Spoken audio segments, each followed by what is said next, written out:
begin this morning with what's expected to be an historic march on Washington. 500,000 people from all corners of the country will flood the Capitol to say they've had enough of gun violence. The March for Our Lives rally is being organized by students who survived the shooting at Marjory Stoneman Douglas High School in Parkland, Florida. 14 of their classmates and 3 school staff members were killed in last month's attack, and since then, student activists have been calling for stricter gun control measures. Today, they're hoping their message will be amplified at a rally that runs straight through the nerve center of the nation's leadership. Jeff Pegues is on Capitol Hill. Jeff, good morning. Good morning. Police in this city are bracing for those 500,000 people to gather here today for this rally. In the 5.5 weeks since the shooting in Parkland at the high school, students have become activists, and they've been successful keeping the gun control debate in the headlines, as it will be today with this protest, which will be one of the biggest in Washington in recent memory.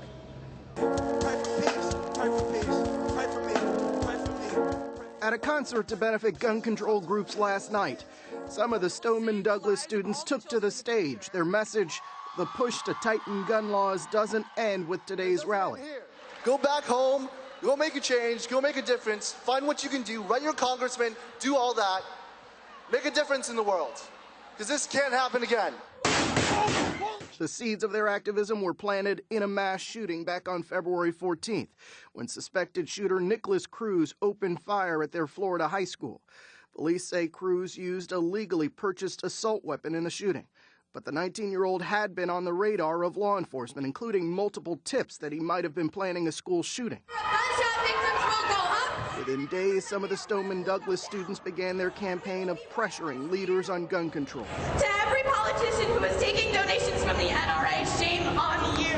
Since February 14th, students around the country have continued this call. 1 month to the day after the shooting, thousands of students nationwide participated in a walkout from their school. The CBS News poll out this morning finds Americans by an almost 2-to-1 margin support young people speaking out on guns and safety. We're the next generation who's going to get to vote, so we're going to be able to vote them out of office if they don't do anything to protect us. Students from around the country are gathering here as part of a student-led movement that began in the days and hours after the shooting. Yeah, how many days has it been? 5, 4? Not even, right? This all started at my house. We've just been there. How about Emma? I haven't seen her in like 20 minutes. The original goals of Never Again were to make one center where we could all be together and grieve and demand change in one spot. We were trying to focus on what would get the most people behind us. Who can we send out to which interviews? We need to be there around 6:20, okay? Everybody's on computers, everybody's making calls, everybody's trying to remember to eat. Organizers of today's march are calling on Congress to ban the sale of assault weapons and high-capacity magazines, and to tighten background checks to prevent dangerous individuals from buying guns online or at gun shows. But not all of those affected by the tragedy in Parkland think this is the best way forward. Andrew Pollock, whose daughter Meadow was killed at Stoneman Douglas, says school security should be the priority. It's great that the kids are out there together and they have a voice. You know, I feel their pain, but if they're going to concentrate on gun control, I think they're wasting their time. What we need right now in this country is school safety. And there are a number of so-called sibling marches planned for cities across the country today, similar to what's happening here, but not as big. Just to give you an idea of how savvy the organizers of this march are, they have set up voting registration booths.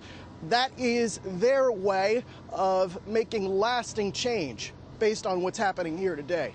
Rena. Yeah, clearly not just one day. Jeff Pegues on Capitol Hill. Thank you, Jeff. Well, CBS will have